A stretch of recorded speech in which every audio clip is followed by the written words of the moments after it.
A train journey. Mr. Joe embarked on this journey out of necessity. He loved traveling. Though he disliked farewells, he loved journeys. Along the way, he would acquire new things, perhaps make a profit, or simply experience the joy of reaching his destination.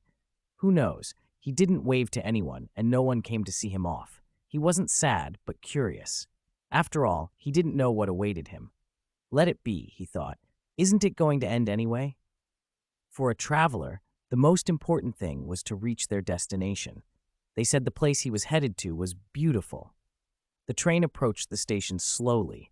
It seemed tired, worn out. Some people got off while others boarded. There were people laughing, crying.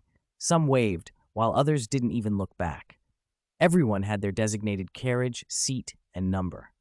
Joe greeted the people in the compartment as he entered. Each one had boarded at a different station. They welcomed him with smiles, showed him to his seat.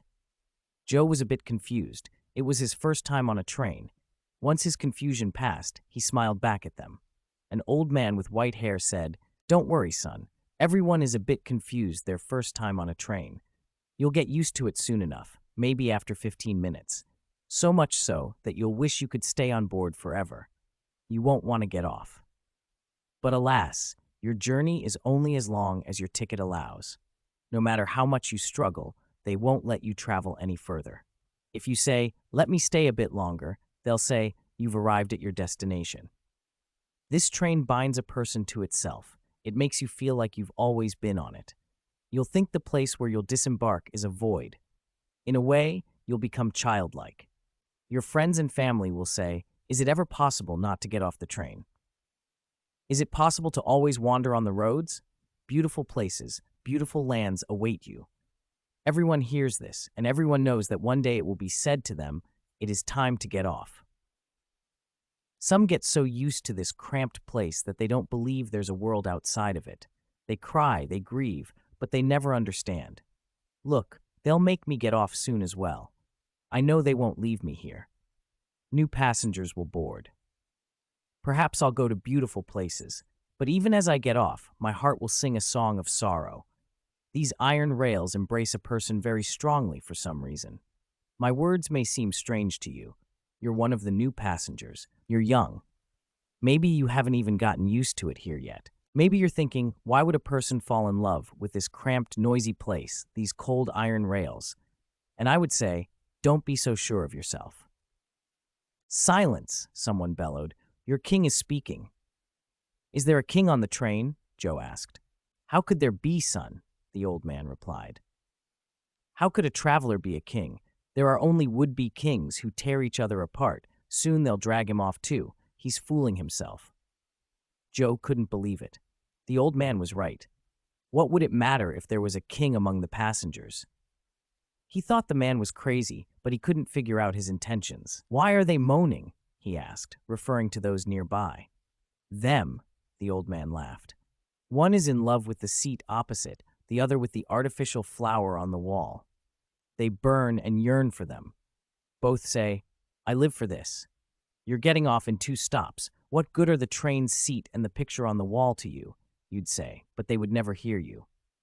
Joe looked around in bewilderment. How could a person fall in love with a seat on the train, a picture on the wall, especially if the seat was worn out, the picture ugly and wrinkled? And that one, banging his head on the door? "That's another story," the old man said. "His concern is to get to the next compartment. He came here, all battered from the one behind. Now he wants to move to the one ahead." "Does it make a difference," Joe asked, "whether you're at the front or the back of the train?" "No, son," the old man replied. "Once you reach the same destination, what difference does it make? Sometimes being at the front is more troublesome than being at the back. You never know." Someone was speaking loudly from the other end, quite fervently. "What's his problem?" "He never stops talking," the old man said. "To him, this is not a train. No one will ever reach anywhere. Everything is about this train.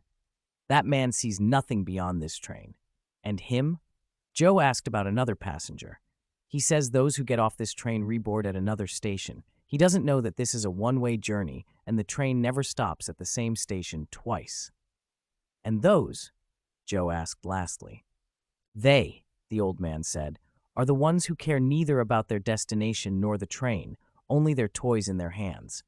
For them, the only important thing is to always play like children. Joe couldn't understand how a person could consider the toy in their hand as everything. It was unbelievable. It couldn't be true. But it was happening. The passengers were forgetting that they were travelers. At each station, new passengers boarded. Some slowly got off. The one who claimed to be the king got off, as did the one who said, "I'll board again." They didn't even give the worn-out seat to the one who loved it. The one in love with the artificial flower hated it as he got off. No one pitied those clinging to their toys, and they didn't pity themselves either. The one who said, "There is only the train, there is no land beyond the train," felt the ground beneath his feet when he got off.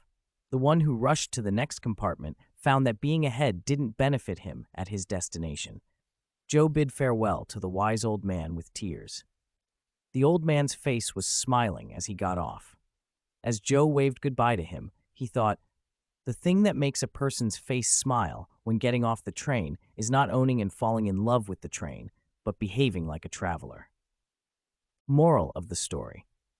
This story illustrates how the world, like a train, carries people to their destinations. Just as it's wrong to attach your heart to the train's seats or think there's no life beyond the train, it's equally wrong to attach your heart to worldly possessions and think there's no life after death.